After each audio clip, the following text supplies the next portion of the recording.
There you go.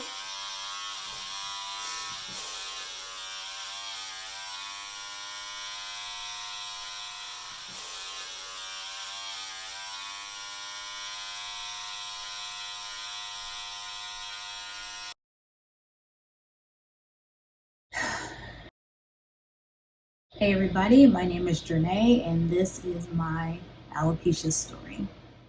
There's a lot of feeling limited and feeling restricted and feeling so on guard all the time, worrying about people noticing it, worrying about people thinking that you are ill. Like I one of the reasons I don't wear my hair out is because when it gets to a certain length, which is not very long, when it starts to get into a certain length, people might think, oh, is that mange? Like dog. Like, you know how dogs lose their fur? That's what it felt like to me when I looked at myself. It's like, I look like I have a disease. Yeah. Yeah. Right here. My baby. Yeah. Yeah. Right here. My baby. Yeah. So originally, I didn't know if I was ever going to share this with anyone because I was ashamed and disappointed and sad and all kinds of emotions about my hair thinning.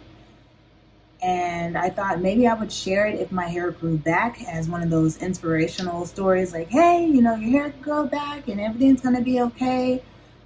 But after about 10 years of experiencing this, I realized that that might not come. And it sucks. It really sucks. And I won't say that I've given up on my hair growing back. I won't say that I've given up the faith, but I've realized that waiting until it grows back, who knows when that will be, who knows if that will be. And what really inspired me to share it now was a friend of mine who is experiencing hair loss. While I don't know the cause of her hair loss, I truly don't even know the cause of my own hair loss. It just really broke my heart to see her struggling so much with it because I didn't know that she was experiencing that problem, and you don't know because just like me, I was hiding it. So I'm sure she was hiding it, and I'm sure lots of people watching this video right now have been hiding it for however long, for whatever reason.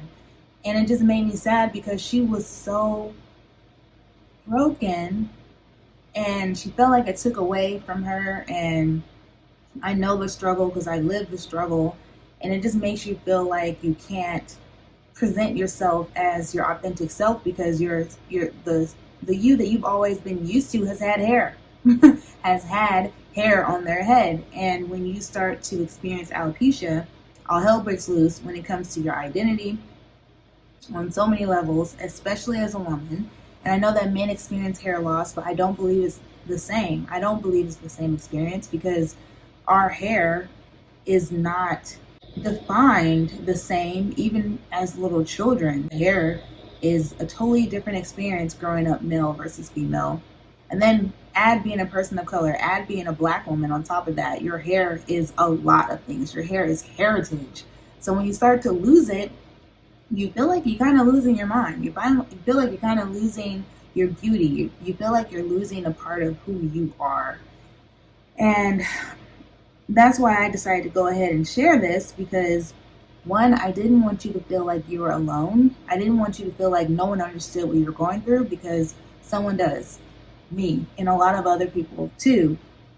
I didn't want you to feel like your hair thinning or balding or whatever's going on with you personally. I don't want you to feel like that takes away from your beauty because your beauty is really an internal quality. It's an internal characteristic that shines on the outside. And I know that's a lot to say. It's easy to say. It's not easy to realize, but once you realize it, it can really set you free. And I want you to be free, and I'm working to be free myself. If you're like me, you felt handcuffed to your wig, or you felt handcuffed to extensions, or whatever the case may be. You felt like you could not show up in the world without them, because who knows what people would say, who knows what people would think in their minds. And people do have negative thoughts about women who cut their hair, and it's really stupid, but they do. you know they automatically assume things about you. Maybe they think that you're gay, or maybe they think you're a lesbian just because you cut your hair off, which is stupid because your hair has nothing to do with your sexuality. um, and it's okay if you are gay, and it's okay if you are a lesbian, but your hair is not a qualification of that. It's really stupid. In the work environment, it can get really complicated if a woman cuts her hair off. People think you're trying to make a statement. People think that you're having a life crisis. They'll say you're having a Britney Spears moment, because what woman in her right mind would shave her head? All kinds of things. And that's not the case either. And I definitely felt those things, and I've yet to show up at work with my hair cut off, because I don't want to have to explain myself. I don't want to relive those emotions myself every time I have to tell a person, well, I cut my hair because my hair is falling out. Thanks for bringing up that fact. Or just because I wanted to. Like, I don't want to have to explain myself, period. And I don't want people to be distracted. All they can do is look upside my head instead of hearing what's coming out of my mouth. The business world is all about appearance. Even though they say it won't, it isn't. It totally is. And it's already challenging enough to be a Black woman in the world of business. So I just don't want to go through that, and maybe you don't want to either, and that's perfectly okay. Maybe you're like me and you felt shame. Maybe you felt less womanly, less feminine, less attractive, less vibrant. I definitely felt all those things and more when my hair started falling out. I felt limited in what I could do and how I could show up. And it sucks. You also go through the different stages of grief. So, there's denial, and the part where you negotiate, where you're trying to negotiate getting the thing you lost back. There's anger, the sadness, depression, and acceptance. And I don't know where I am on the spectrum right now. And honestly, there's no certain order when it comes to grief. You can grieve out of order. Like, you can grieve completely out of order. You could think that you're accepting it from one moment, and then suddenly you're not accepting it another moment. And who knows how long it'll take. For me, it's been 10 years, most of that in denial. I would say at least 5 of those years was denial that my hair was even thinning. I was like, no, it's not thinning. It's fine. My hair just gets tangled. It was natural. It's just coming out a lot because it's shedding or whatever. Just denial, denial, denial. And then a lot of it is fear and panic was added to I don't think fear and panic is usually one of those steps of grief. Maybe it is, but fearful that other people would see, panic that more would come out, all kinds of emotions. The reality of it is, and I know this, and I can say this out loud, but it doesn't always register. The reality of it is that your hair does not define any of those things. Your hair defines whatever you want it to define. And so in the past, yes, I defined my hair as beauty and as femininity and as, vibrancy, attractiveness, professional, whatever. And now I am trying to condition my mind to teach it that is still so. No matter how I have to cut my hair or wear my hair or present myself, that can still be defined as attractive and womanly and beautiful. I can still define my hair that way, or my lack of hair that way. And then when I'm around the house, I feel safe enough to wear my hair out. When I'm around certain family members, I feel safe enough to wear my hair out. I did cut it off.